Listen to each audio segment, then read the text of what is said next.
What's something your kid did that broke the rules, but secretly made you proud? My 13-year-old got expelled for hacking the school's computer system. But here's what really happened. There was this girl in his class, known for perfect grades and attendance. But he noticed something strange. Every time she got her test back, she looked confused, like she didn't recognize her own answers. Blank expression. Straight A's, but something wasn't right. Then one day, he saw the teacher pull her aside at lunch, hand her a folded note. She looked terrified, shoved it in her bag, and barely ate. This happened for 2 weeks straight.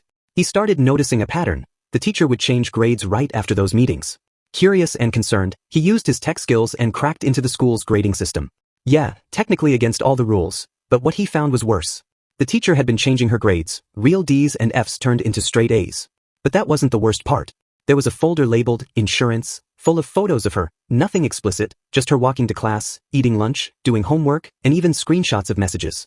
He was blackmailing her, threatening to ruin her academic future unless she let him take photos for his so-called teaching portfolio. She was terrified to speak up. An immigrant kid with hard-working parents who just wanted her to succeed. So my son gathered all the evidence and anonymously sent it to the school board, the principal, and her family. He thought he was doing the right thing. But the school traced it back to him and expelled him for hacking and violating computer policy. No one even mentioned what he uncovered.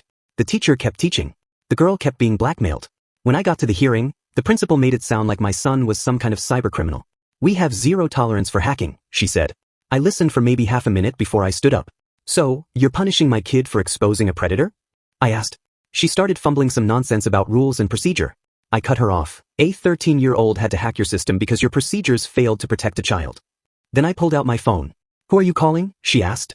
The FBI, I said, because what my kid found isn't just a rule break, it's a crime. And if you care more about your system than your students, you're part of the problem. I called the FBI right there in that room. By the end of the day, the expulsion was reversed. The next morning, the teacher was arrested, charged with stalking and extortion.